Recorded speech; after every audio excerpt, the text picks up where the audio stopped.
Miyamgi Lenga Pukumza Lishingamaga Chamapan Nifumapanda Indiana Nampuda Tupsilaga Manipur Loksin Kibagi Tawong Adu Ngasisu Amukhana Toklari Haina Coalition for Indigenous Rights Campaign Sirkagi Secretary General Leishang Tem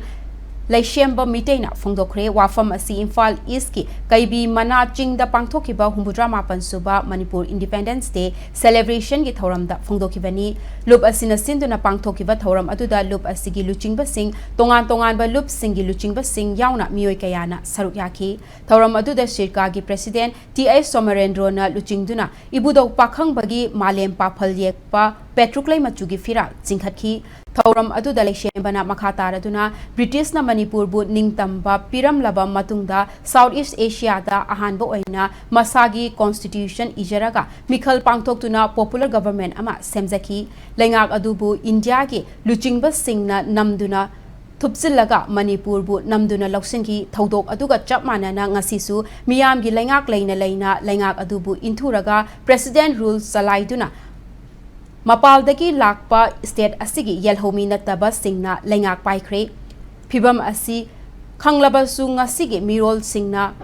Mapung Fana Mikap Thokpa Ngamdri Haiki British na Manipur Asi India dagi Hana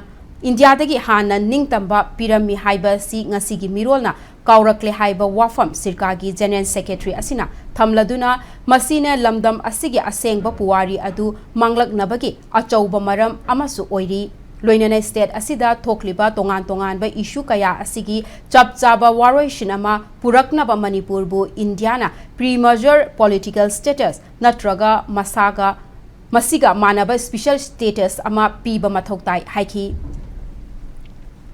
की campaign की सरुक अमु ओइना 14 अगस्त असिससु ngसागी Indian independence act से British ना पास तौखरब मतुंगदा 15 अगस्त निंखा तंबा पिरप मतम अदुदैदा मणिपुर से अखोगी British Indian empire की native state अमु ओइबनिना हारिबा मणिपुर निंखा तंबा पिरमबसी अदुगुंबा अगस्त की तांग 10 मरी की अहिंग नोंयाइदा जीपी स्टेवार ना अखोइदा पिबिरमे मरम अदुना अगस्त की तांग 10 मरी की अहिंग नोंयाइ हाइबसी मसी नोंगानजिबु ओइबनिना अखोगी चनबिदा मसी अखोई 14 अगस्त ने हाइदुना अदुमा अखोई लौगने अदुगिसु मथक्ता अमु मणिपुर दा निंखा तंबा पिबा हाइबसी पुंग 10 निथोई चाप चाना पीबनिना मणिपुर स्टैंडर्ड टाइम दा पुंग 10 निथोई हाइबसी इंडियन स्टैंडर्ड टाइम दादी पुंग 13 ताबदा ngaibani madam aduna aikoigi 14 अगस्त इंडिया की 15 अगस्त निंखा तंबा पिंजिंगे की ममांगदा 14 अगस्त निंखा तंबा पीकी फंगिबनी